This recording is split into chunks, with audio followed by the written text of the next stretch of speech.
શું હેલ્ધી ખાવાનું પણ આટલું ટેસ્ટી હોઈ શકે? આ દૂધી અને રવાના ઢોકળા છે સોફ્ટ, લાઇટ અને સંપૂર્ણ ગિલ્ટ ફ્રી. તેલ ઓછું, પોષણ વધારે અને વજન કંટ્રોલ કરવા માટે બેસ્ટ. ટ્રાય કરવું જરૂરી છે. જય શ્રી કૃષ્ણ મિત્રો, હું છું કલ્પના. મેં મારા વાડામાંથી દૂધી લઈ લીધી છે અને એને સમારીને ઝીણા ઝીણા ટુકડા કરી લીધા છે. આપણે 1 કપ દૂધીના ટુકડા લઈશું.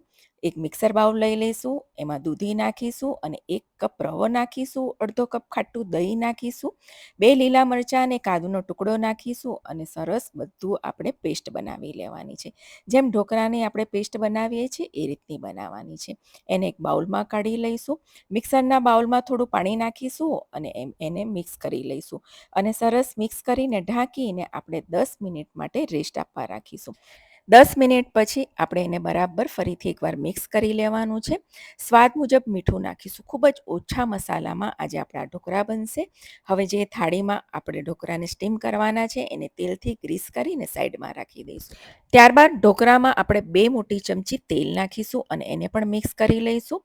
અને અહીં મેં ઈનો લીધો છે. 1 પેકેટ આપણે ઈનો નાખીશું અને એને મિક્સ કરી લઈશું. સાથે અડધા લીંબુનો રસ નાખીશું અને એને પણ સરસ મિક્સ કરી લઈશું.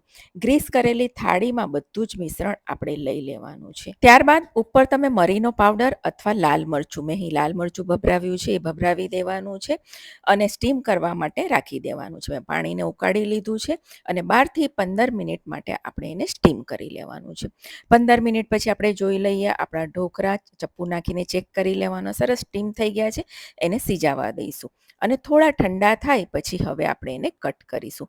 તમે ચાહો તો ઉપર તેલ લગાવીને આમને આમ પણ ખાઈ શકો છો, પરંતુ આજે હું વઘાર કરવાની છું. ઢોકળાને કટ અપાઈ ગયા છે અને સાઈડમાં રાખી લઈએ. એક વઘારિયામાં મેં 2 ચમચી તેલ લીધી છે, 1 નાની ચમચી રાઈ, 1 નાની ચમચી જીરું નાખીશું, 5 ચમચી હિંગ નાખીશું, કડી પત્તા નાખીશું અને 2 મરચાંને મેં ઝીણા ઝીણા સમારી લીધા છે એ નાખીશું અને 1 મોટી ચમચી તલ નાખીશું. વઘાર બરાબર થઈ જાય એટલે આપણે ગરમ ગરમ વઘારને ચમચીથી આખા ઢોકળા પર સ્પ્રેડ કરી દેવાના છે.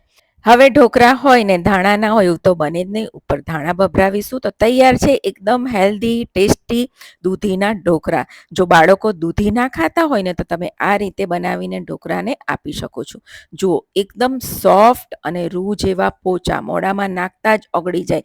ગરમ ગરમ તમે ખાશો ને તો મજા આવશે અને ઠંડા પણ એકદમ સોફ્ટ બનશે. ચટણી સાથે અથવા તમે એમને એમ પણ ખાઈ શકો છો. જો તમે વજન કંટ્રોલ કરવા માંગતા હોય ને તો વઘાર કર્યાવાના ખાજો. એકદમ ગિલ્ટ ફ્રી તમે ખાઈ શકશો. તો ચોક્કસથી આ રેસીપીને ટ્રાય કરજો. આવજો.